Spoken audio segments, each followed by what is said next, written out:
Hello everybody, welcome back to Bramski Vlogs. Matt here with another video. Hope everybody's doing well. We're back with another ski chat, which I'm really excited to bring you guys today. The last one, which we did with all the guests coming together and talking about the impact of COVID and Brexit on the European ski industry, has gone down really well. So thanks to everybody who watched that live on Facebook and also on YouTube. We got loads of interactions from that, and I know there's quite a few people who had questions, and yeah, I hope you really enjoyed that interactions that we did. Today's going to be a little bit different. We're not focusing on Europe. We're going to go stateside.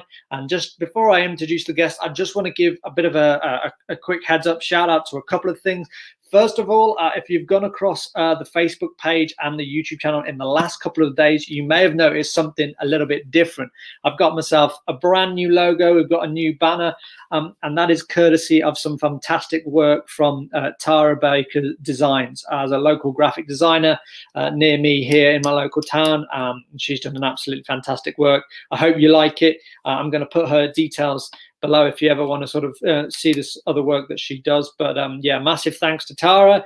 Might look at getting into doing some merch at some point. So if you guys have any ideas for merch or things you'd be interested in buying in the future, let me know in the comments section below.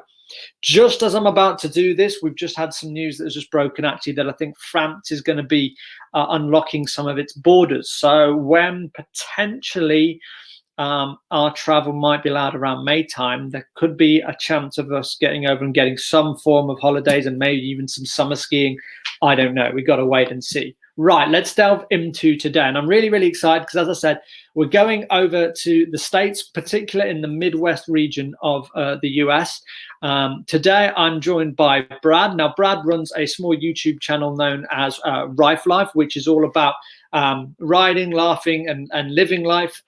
It has loads of different snowboarding videos that shows all the amazing areas, which seem quite a lot within the Midwest. And today, we're going to talk all about him, his channel, and the things he does. We're going to learn about skiing in the Midwest. And of course, we're probably going to do a bit of comparing on what it's been like with the COVID restrictions and skiing there compared to here. So without further ado, I'm going to bring in Brad. Hey, how's it going? Yeah, no, I'm really well. How are you? I'm good. I think we were talking a little bit pre-chat, but you know, it's actually been a really good season for us over here. So we're really stoked about it, and we're in the spring portion of it now. And I don't know how it is everywhere else in the world, but in the Midwest, our weather's like we have a little bit wetter snow. So it has to be kind of cold to have nice snow. So if you go out to like the West resorts, you can get away with like 40, 50 degrees and you still have like actually pretty nice, dry, fast snow. We're in the Midwest, when it gets to be about 40, all of a sudden it turns into like the slushy snow. But it's like a weird thing because I actually kind of look forward to it every year. It's kind of like a rite of passage into the summer, the slush. You can kind of rip into it and it's really forgiving, and it's a good time to practice new tricks and you know, ride in a hoodie or a t-shirt. So it's a good time. It's a good time. Yeah, I mean, here in sort of Europe, spring seems to have arrived early to the ski areas in Europe that have been able to run. I know that, like, particularly last few weeks of Feb had been really warm and there'd been a lot of melting of snow, but it seems like there's a bit of a cold snap returning to the mountains this weekend, right after some areas have closed. So maybe there's a chance they might reopen because maybe locals might flush to the mountains to get some new spring snow. But yeah, you know, it's a popular one here too. There's obviously glaciers around Europe that people might normally head to and ski a little bit later on into early summer also. But Brad, thanks for joining me. I really appreciate you taking the time. I've loved your videos, and I want to get into that. But how we kind of start the videos first is we get the guests to maybe talk a little bit about themselves and give an insight into, you know, what it is they do, where they come from, and what's their connection with the beautiful sport of skiing and snowboarding. So do you want to like start us off? Yeah, sure. So I'm Brad. Obviously I have a YouTube channel now, but I grew up skiing. So I've skied since I was like 5, and not snowboarded. I skied. I was a skiing family from like 5. I had the little, you know, little wooden plank skis that are like a foot long. I don't think we had the leashes back then. I see now when you teach kids, they all have like the little like leashes you can hold them, but I'm pretty sure they just like sent me down the hill back in the day. But yeah, we've been skiing forever. I'm 34 now, actually. So yeah, I think there's a little background. I've been riding for quite some time. And then when I turned like 16, I was a pretty good skier, honestly, because I've been doing it all my life. It was like walking to me. But my friends and I were playing. It's funny, we were playing. I don't know if you remember this, like SSX Tricky. It was like this. It was like this like snowboarding video game back on like I think know, I have, Xbox.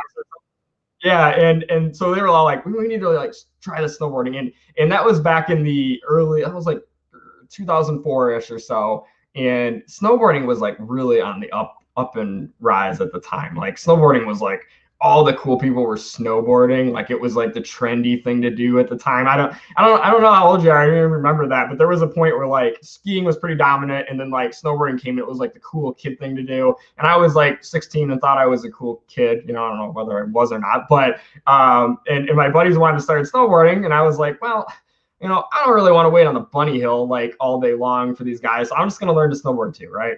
And so I started snowboarding when I was 16. I was very humbling because I thought it would just be like transfer of skills. It wasn't. I got beat the crap out of the first couple days until I figured it out. But I've been doing that ever since. Me and my friends have been snowboarding for years now, and it's like a thing that we do. And I am thinking about going back to skiing because I have a couple little ones of my own now, and I think I'd rather teach them to ski. I always say skiing's a little easier to learn and it's a little harder to master. I think snowboarding is kind of the opposite. It's easier to have good form snowboarding because you're kind of locked in, but it's kind of harder to learn in the first place because you're locked in, right? You can't widen your stance, or you don't have a pizza. There's no like real safety. It's like until you learn to turn, you're just gonna get beat up. And I don't know, with the kids, like I said, if they want to snowboard eventually, like they can snowboard eventually. But I think I'm going to teach them to ski, and I think I'm going to get back into skiing myself a little bit. But yeah, I've been loving it. Been loving it forever. I'm a very avid skier, snowboarder. Love it. Our group is mixed. You know, if you watch our videos, they're snowboarders and skiers. We all get along. Back when I first started, there was a big rivalry between skiing and snowboarding too, where skiers like hated snowboarders and snowboarders hated skiing, and we were messing up each other's snow and stuff. But it's super cool now. It's not like that at all. Everything's just skiers, snowboarders all together. We all just love in the mountain together. We all rip park together, whatever it is, you know, like it's super cool. I think it's like in the best state it's ever been in, honestly. Yeah. I mean, so I think I'm a little bit younger than you. I'm 27, but as I grew older, I did learn more about that sort of, you know, that you learn about that skiing snowboard rivalry, and I think particularly in the US, like snowboarding was frowned upon for quite a while. Like it was looked down on, this sort of this rebellious thing, which, you know, some skiers in particular disliked so much that they banned snowboarders, right? Yeah. So initially, it was like the skating culture were the ones snowboarding. They were like the young punk kids, like, you know, and ski resorts wanted nothing to do with them. Like you were not allowed to ski or snowboard at ski resorts. And then I think what happened was sometime in the 90s, early 90s, I believe, what happened essentially was the ski industry was starting to hurt, and there was all these snowboarders, and it was a big uprising thing. And snowboarders were like going to the hill and hiking up the hill and stuff to get out, because a lot of the I don't know if you know this, a lot of the land in like Colorado and stuff is actually public land. A lot of those big resorts are actually on parks. So you're paying for a lift pass so you can actually get up the hill. And these are, you know, big, like 4,000, 5,000, 6,000 vertical hills. So, but you can walk it if you want, technically. And snowboarders were, I mean, they were jumping fences, they were walking it, and they had this huge issue of dealing with them anyway. So I think the ski industry finally saw there was money in that, and they went ahead and opened the slopes, and then their sales went crazy. Because like I said, when I started snowboarding, it was such a popular thing that I would go to my local resorts, and there was 9 snowboarders to every skier. Like everyone was snowboarding, you know. And skiers, like I said, hated it because snowboarders would just they used to all sit. We've kind of like learned most. I feel like the culture has learned to like strap in and try to keep up with skiers now since we ride together. But we also just go to the top of the mountain and they'd sit in these giant groups and buckle in, and they were just like in the way. And like I said, I have my family skis. They always have. So they would always complain about them. And apparently the way snowboarding's turned, skiers used to complain it rips up the hill. But yeah, you're right. Originally the ski resorts, they didn't even allow them in, but then over time they realized there's a lot of money being lost there, so they did. I think every skier, when they go past a group of boarders sitting on the side of a piece, every time they go past them, I think everyone, to some degree or another, quietly thinks, "Oh, I could so easily do a slam on the brakes right now and such it." You know, I think everyone's maybe tried once or twice during the time. I know I definitely have on a certain day. Grouchy or whatever, and I just see them standing there. But now I've ridden with snowboard as well too, and they are really good fun. And it's they're both entirely different like skill set. And I think you were obviously talking about it easier. Maybe easier rather to learn on skis because you've got more edges to play with and maybe more sense of a balance. Whereas like with the board, you probably require a bit more durability and strength to constantly stay on that one edge the entire. I think it's a little more tiring. I think the chairlifts aren't designed for them. Like it's so much easier just to sit and get off of a chairlift than it is snowboard. Like snowboard, you got to unbuckle, and then you're kind of sideways and you got to get on it, and then when you get off, you're not hooked in, so you don't really have a lot of control until you get like stopped and strapped back in. And then like snowboarding like has a big issue with like when you're learning, you catch that edge. So I don't know if you see people, they'll be sliding down the hill a little bit, and then all of a sudden, like they catch and flip and smack their head. Like, it's kind of hard to catch an edge skiing. I mean, you have to lean downhill and like try really hard to catch an edge. Where snowboarding, because the edge is on that ankle hinge, you got to be really careful with that. You got to keep the edge uphill activated, otherwise you get slammed, and it takes a little while to figure that out, to say the least. So I think it's snowboarding, most of the time, like people hurt themselves the first couple of times out because you'll hurt your head or you'll hurt your wrist trying to catch yourself. Once you learn to fall and you learn not to catch an edge, like it's not too bad. Where skiing, I'd say kind of easier, like I said, out the gate, but then like skiing, you got to be careful, like because your legs are exposed. You got to trust that equipment. That's the big thing. If your bindings are I always replace my bindings every couple of years at least because I just didn't trust them. Because I used to ride hard and I always was afraid that, they get old, they don't pop right, and you break a leg, so it's, they both have their own thing, but they're both super fun. It's fun to do together. I'm like I said, I'm starting to miss skiing a little bit where I kind of want to do both. I want to do skiing with my kids and I want to snowboard with my buddies. So, yeah. I mean, the technology behind skis and ski boots now is just, it is just crazy. And you're right. Like, you do have to trust the gear, and for people starting out, that can be quite it could be quite intimidating trying to realize what are the best skis. And obviously ski shops are quite knowledgeable, but if you're scrolling down internet pages and you're seeing all this stuff, it's just like I see so many people that buy just gear off the shelf because it looks nice, and they don't know what they should be looking for when it comes to like performance. And I guess unless you've got sort of really blunt skis, and that haven't been serviced well, most of the time you might be okay, but you want good performance skis either way. Yeah, and it's not the easiest thing to get into either. Like I belong to a lot of internet communities of skiing and snowboarding, and because I just love it, man. I just I kind of tune out of it in the summer.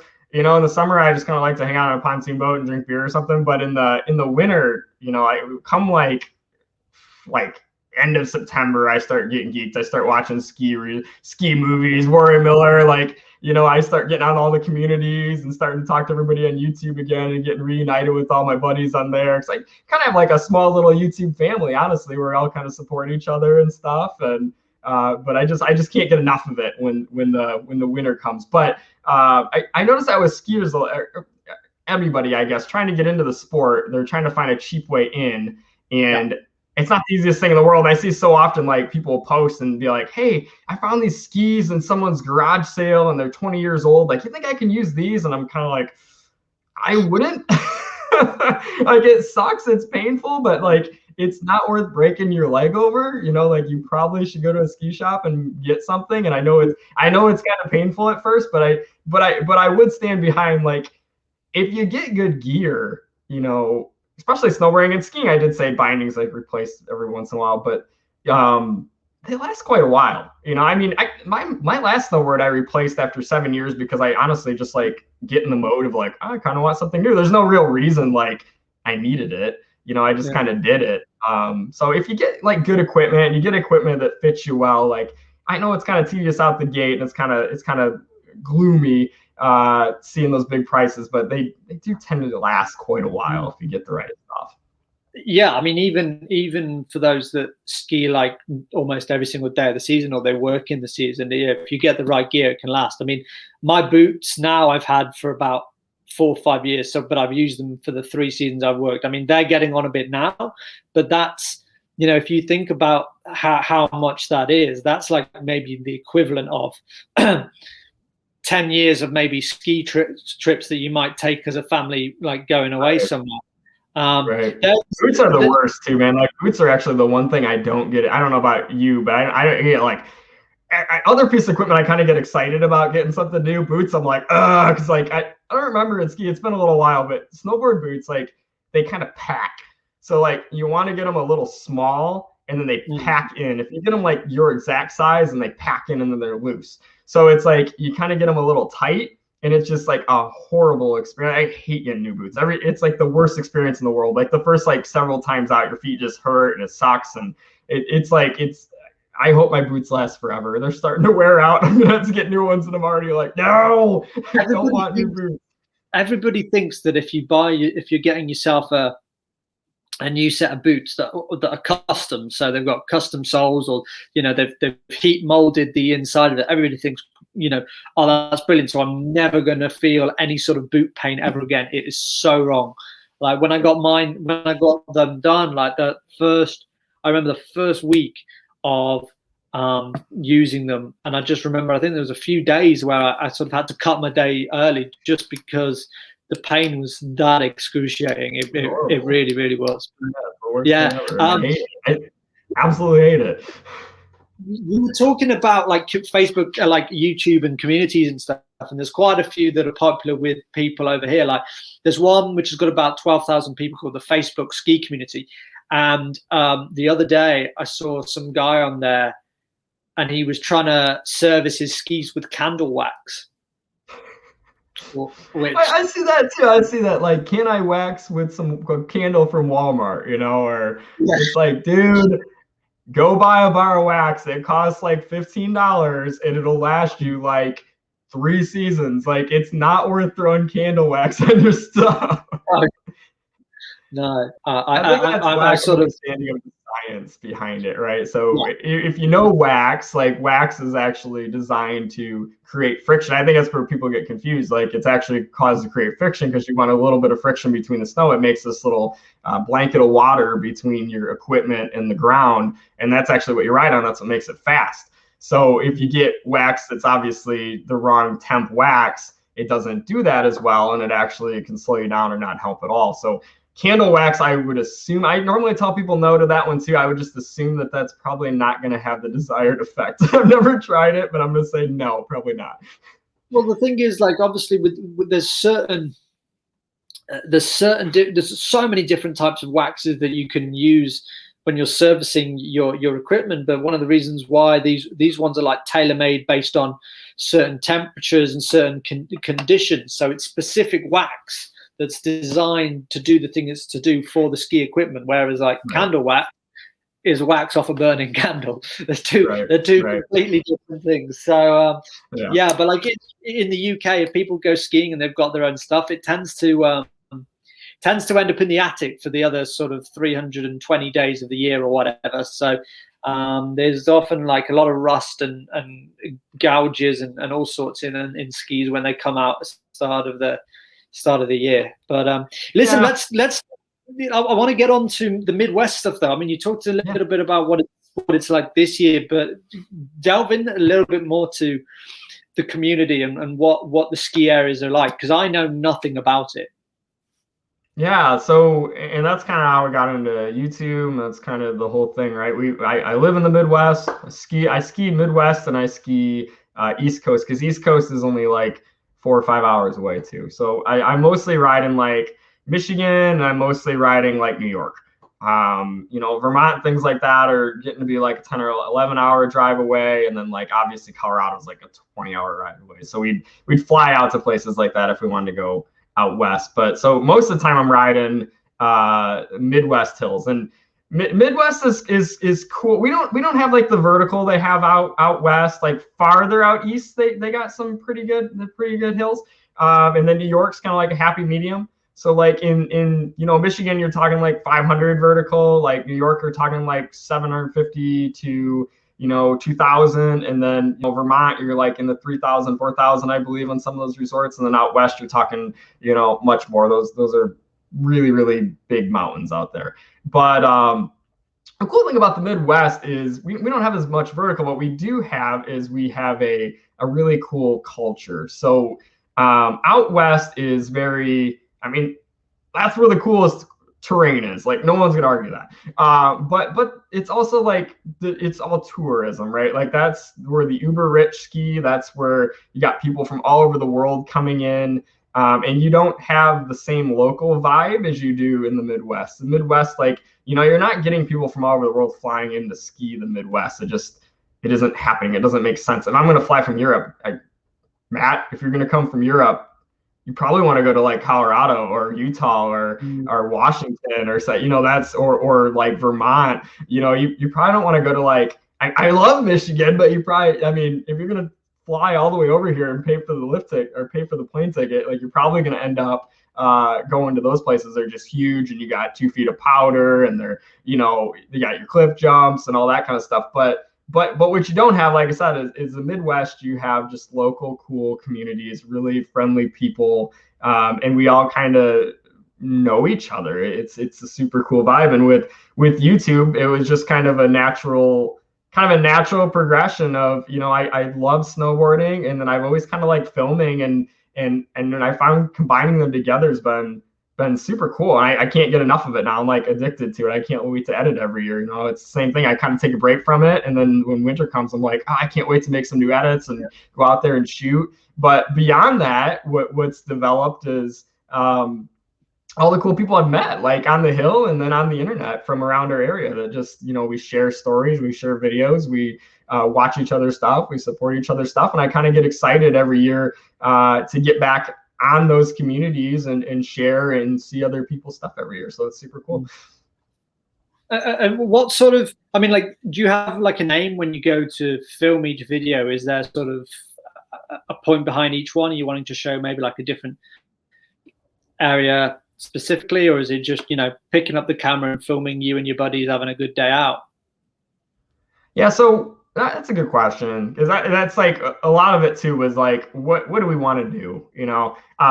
We do it mostly for fun. I mean, honestly, like we are all intermediate riders. Like I'm not gonna touch like some of the snowboarding stuff out there where they have just the guys doing the biggest, coolest resorts and the biggest, sickest tricks. Like that's not us. So we specialize on having fun, riding our areas where they're not riding. And then we like to tell like more of a story. So I like to tell like a narrative. I kind of want to tell you about the resort a little bit. I kind of want to like show you some specific trails on it. When we film, we go and film. We normally film, a quarter of the day, like with intention. Hey, I'm going to film you on this run, do your best stuff.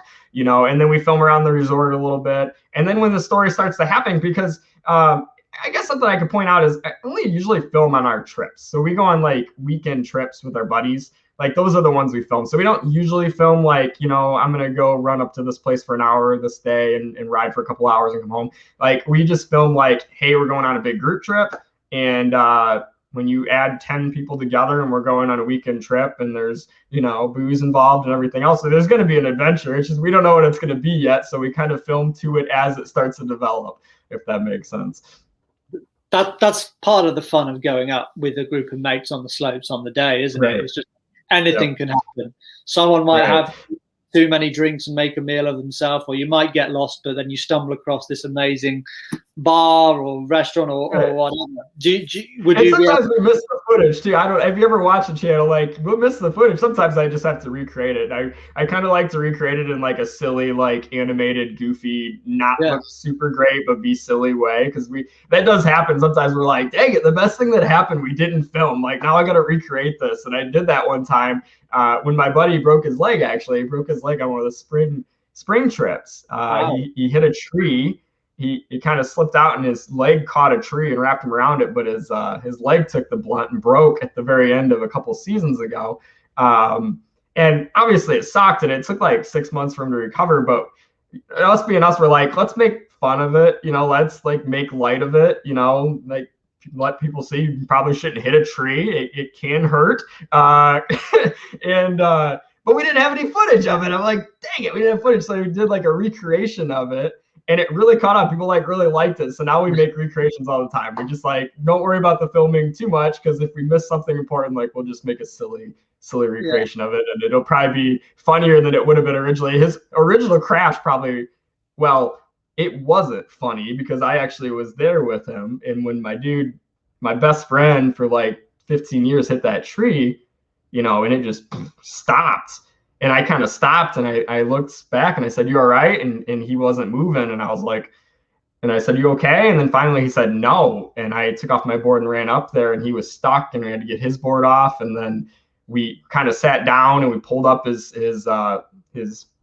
pants and you could see you could actually see it through the skin. It was busted. The bone wasn't through the skin, but you could see the bone under the skin was busted. And we got ski patrol in there and it, quite frankly, it wasn't funny. In fact, I started wearing a helmet after that because I didn't wear a helmet. I was like, helmets are, that was another thing. When I grew up, no one wore helmets. And now everyone does. But I kind of was like a late adopter.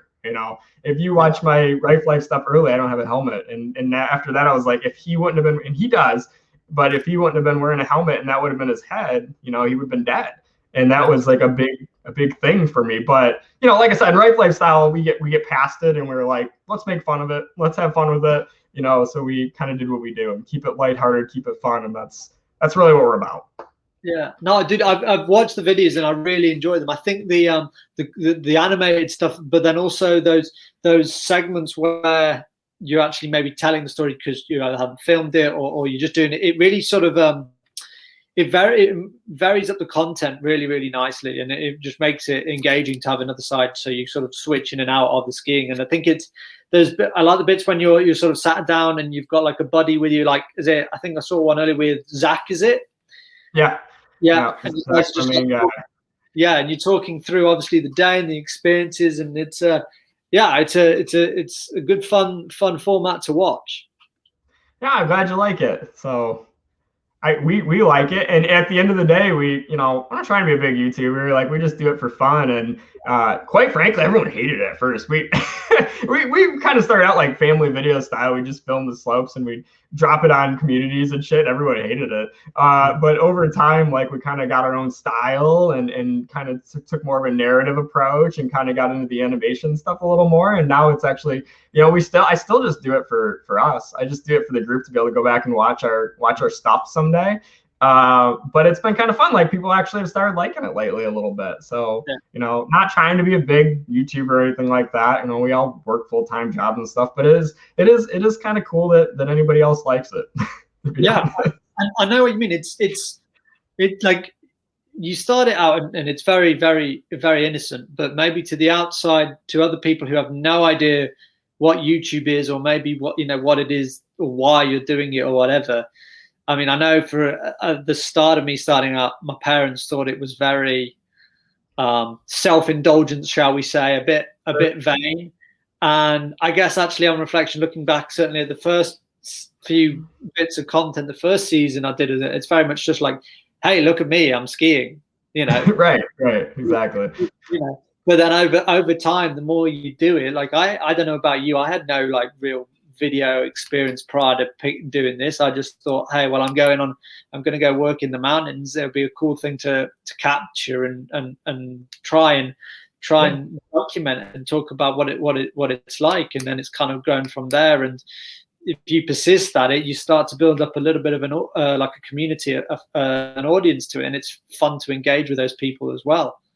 Yeah, absolutely. No, it's super fun. That's like, probably the funnest part is just, people liking it, people like enjoying it, making someone smile. That's like we always say, we make like one person smile, like it's worth doing. And if we make no one smile like we did at first, quite frankly, it was still just fun. It's still fun for me to go back and look at them, but that's really it, isn't it? You kind of get on YouTube and it's kind of innocent, and then like you kind of are like, oh man, maybe like I'll, make this big or something, and then you're like, no, I'm not that good, like I'm not going to be big, but I can have fun with it and just enjoy my little community. And with YouTube, I feel like there's almost like this, like, I don't know how to explain it. I think with like there's with skiing and snowboarding in general, there's like this subculture, and that's like the YouTubers, like I'm trying to think of some big ones, but like Snowboard Pro Camp, or like David Jones, or some of these guys, like they're kind of like, there's the pros, but I feel like the community really, like the big YouTubers are really like the rock stars. Those are the people a lot of us learn like stuff from, and the people we watch, and like those are kind of like the guys. And then there's like the sub community, which is like all the people like myself that like, we're not gonna make it, we're not that big, we're not that cool, but like we all support each other and have fun and just go out there to do just that, just have fun with it and be the best we can. That took me a while to realize that. So I like, particularly when starting out, like I was just like obsessed with watching Solomon Free Ski TV, watching Mike Douglas and those guys like go to all these amazing ski areas all around the world. Obviously, I watch Mike Bassich with his awesome, cool private land in Tahoe, which is just like the envy of like anybody. Right. Then like it's YouTubers like the likes of Bjorn Olsen, and also kind of like Casey Neistat, just for pure YouTube, obviously like royalty. And like initially you just start about looking at all these things, and that's what you compare to. But then as you do more of it, actually it's kind of like, no, I don't think that's me, and I don't want to be like that. And there's no point me trying to do that. Let's just try and look them all around. But you're right, like there's a few people that do these, and I know them, whether they just have like ski related business or everything, and it's cool. We're sort of I'm each kind of little video I'm doing, a lot of them do actually have channels, or they do blogs or anything, and it's just nice to engage with them and kind of grow that community in our own way. Absolutely. Yeah, I want to talk a little bit more about Midwest and learn stuff about that, and then we can get onto the dreaded C word. Oh no. So, yeah, how many areas are there in the Midwest? A lot, actually. Yeah. I don't know. I should know this. I think it's like 187. Because I watch this other channel that all he does is talk Midwest stats all the time, and I'm pretty sure he said it was like 187 or something like that. So let's say around 200. There's a lot. There's a lot of resorts. It's there's definitely a lot of resorts, and most of them are family-owned resorts. Vail and Epic and Icon and stuff are starting to try to come in and absorb some of them. But yeah, most of them are family-owned businesses, and like I said, you kind of got a cool local culture. And one big thing that we get a lot of compliments on, that I guess is like I never really realized was such a thing, is night skiing. So apparently, like most of the world doesn't night ski. Like we all, night skiing is like a thing in the Midwest. In fact, it's like my favorite time to ride, because you get the hill to yourself, and you normally got faster snow. Sometimes you get ice. This time of year when it's slushy, it all turns to ice, and it's kind of sketchy, because you got like your deep grooves all day from the slush that turns into like a blanket of ice, and you're making do with it. But in normal season, the snow is good all day long, and it's good at night too, and the hills are like empty. So like that's like my favorite time. There's like no lift lines. You go and jump on lifts, and you can do hot laps until your legs catch on fire, and it's just it's a good time. So, and then we actually have like a pretty good quality of rider coming out of the Midwest, because we don't have like monster vertical or anything like that. So you end up with like a lot of snowboarders that just live in the park all day. And then you see a lot of good skiers, especially out of like Minnesota, that are like extremely good ski racers. So when you have to ride ice and hard pack and stuff a lot, it really makes you be better at carving and focus on that kind of thing, which you can kind of get away with sucking at when you're out in deep powder and stuff out west. So So you get a lot of really quality skiers. Like I said, a lot of the big racers. I think like a lot of those alpine racers and stuff are coming from like Minnesota on like hills that are like 300 vertical. So Wow. I think the reason why night skiing isn't as popular as say in Europe is because of the après culture, which I think is far stronger in Europe. Obviously, there's very much about sort of when you've finished your day at 4 o'clock on the slope, you then hit it hard in the bars for several hours, and then if you've got the energy afterwards, you go out and eat. So not many, only a couple yeah. of the hardcore skiers, maybe the sort of the powder chasers. Out west, there's two. They don't have it either. You're skiing from like 8 to 4, and partially because their hills are so big, they can be like impossible to light. Probably. I mean, I guess they have the money to light them, but it'd be a little bit more of an undertaking to light the hill when you're talking that much more space than around here. But on top of that, you're right. It's tourist, right? So like people, to your point, they want to go in, they want to have their fancy dinner, they want to go back to their fancy room, like they want to have their drink. And in the Midwest, I wouldn't say we don't drink. I just drink all day. I drink throughout the day, and then we usually will take a break sometime from like 2 to 4, 2 to 5, and then I'm not saying we always go back in tip-top shape to the hill, but a little liquid courage doesn't do you too bad either. Definitely. I see many a snowboarder packing their big like jacket with like 5 cans, and then as the day goes on, it gets lighter and lighter just because they stock up on them. When you were talking about like family run like ski resorts, ski areas, like what's that like? Because I don't think we have anything like that really in Europe, because a lot of it's all run by like businesses, by companies who they rent the land off mostly farmers. Like I think definitely in places like Austria and Switzerland, a lot of the land is owned by farmers, passed down from literally centuries ago, and it's like they have to pay so much, whether that's a percentage of lift tickets or just land rent, I don't know, but that's how they have the land and that's how they run the areas. I don't know how to explain that. I guess they just have a lot less like big corporate policies and things like that, and a lot more like fun things going on. I guess would be the best way to explain it. Lots of like, this time of year you got your slush cups where people are making like ponds of green water that you can go and play in. Not this year, unfortunately, I should say, because of the pandemic, but this time of year typically, there's just like lots of fun, playful events. You don't have like the reservation systems. Like I don't know how it is over there, but like when you're talking, if you want to go ride like Brack or Vale or snowboard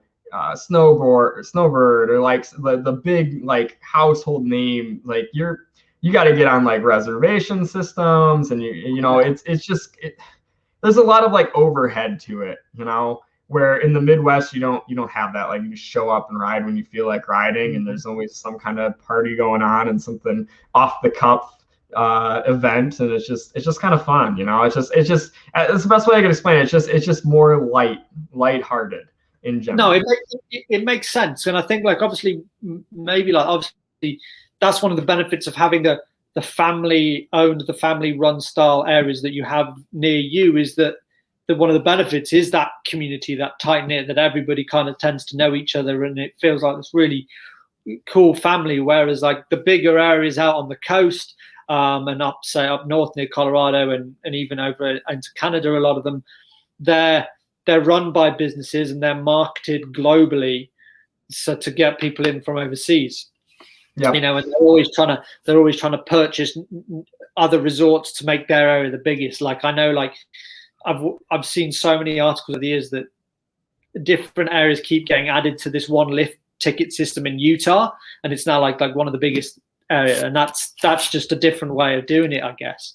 And then I guess the other thing I would mention is like affordability to some degree. I mean, it's skiing. It's still skiing. I don't know how it is over there, but it's not super easy unless you're like, it's designed for the rich, unfortunately. It has been. But it's worse when you get into the more corporate places. Like you want to go ride like Vail or something, you're going to spend like $200 a day to ride Vail for the ticket. But then on top of that, what's really bad is like if I want to go stay at Vail, I can't stay there for like a night.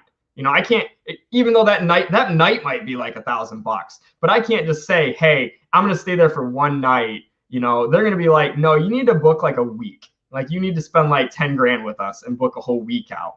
And they have the ability to do that because, like I said, they have people coming in from all over the world. They're crowded, and they have the ability to do that, which is kind of sad. That it's not as accessible as it should be to everybody. Because I think skiing is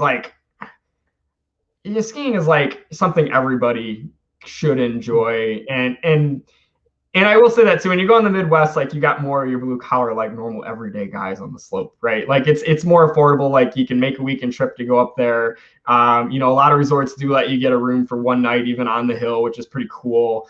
And then your lift tickets aren't crazy. I mean, there's the biggest, fanciest resorts in Michigan. Like you are talking like $100 a day.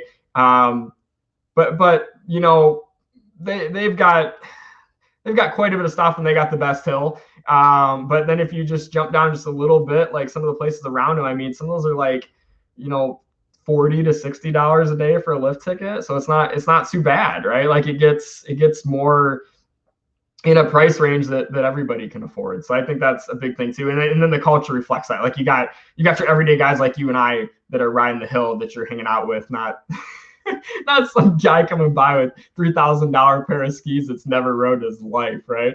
So yeah, no, dude, there was when in my first season there was it's like the largest ski area in Europe, close to like 600 kilometers of skiing, the Three Valleys, and it has like I think about 4 or 5 different like ski towns within it, and the one that has this reputation of being for the wealthy is Courchevel.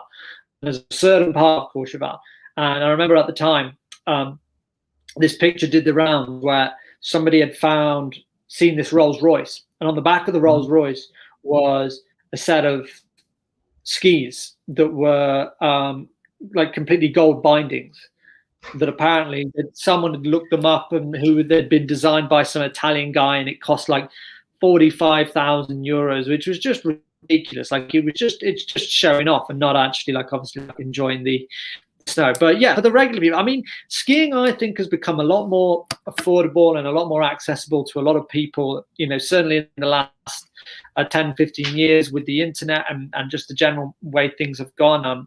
There's lots of like budget holiday companies now that mean that, students and school trips can be done, which weren't allowed, years ago.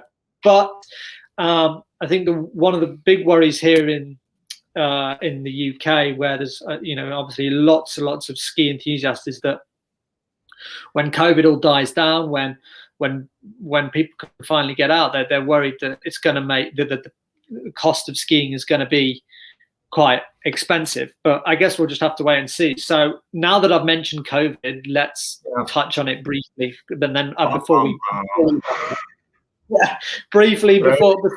wrap it up, I mean. Yeah.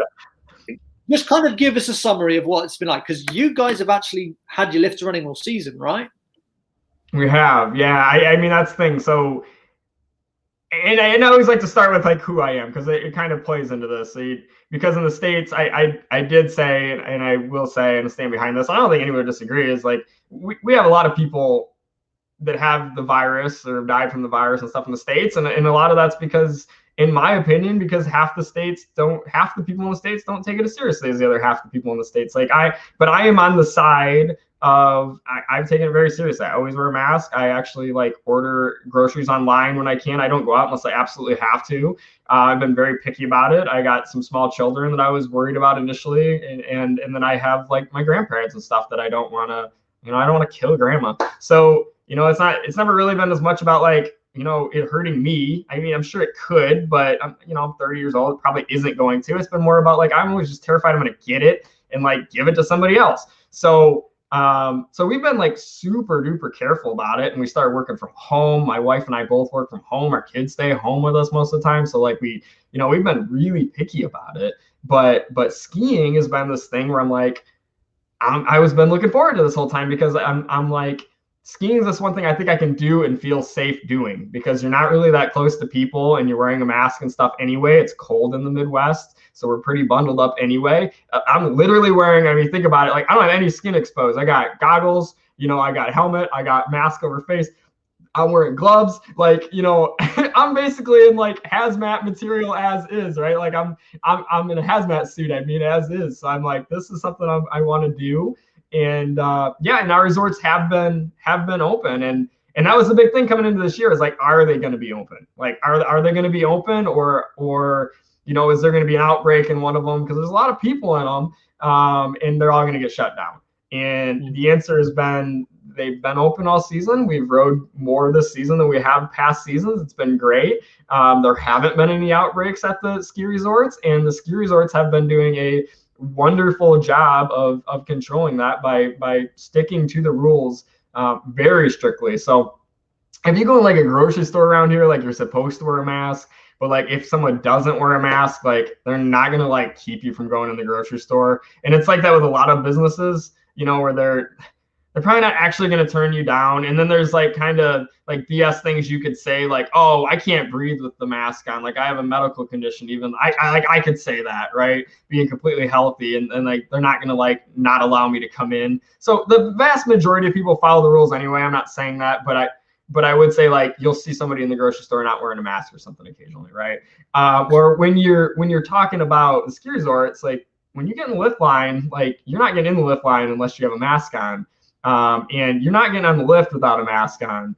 And if you do it like twice, they'll kick you out. They'll give you a warning the first time and then they'll kick you out the second time if they see it down even. So they've been like really strict, and I think that's because they know like one mistake and they're all done. So they're outdoor recreation, and that's how they're getting away with it because outdoor recreation is still open in the States. But like I said, they make any mistake and screw it up and they're going to get shut down, and they all know that across the industry, and they've all been really good. Big resorts, super small mom and pop resorts. I haven't been at any resorts where I felt anything but safe.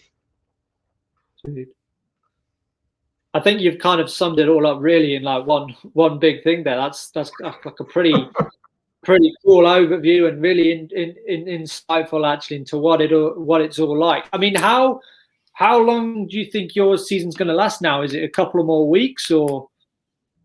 Well, that's like, once again, Midwest. Yeah, we're about done. Midwest, like yeah. I'll be riding here in a day, which will be mid-March. I don't know when you'll put this out, but it'll be, mid-March, and that'll be basically the end of the season. The resorts in the Midwest are usually open through March. It's like 70 here right now, so we're not going to last much longer. So we're going to ride like one more day tomorrow, actually.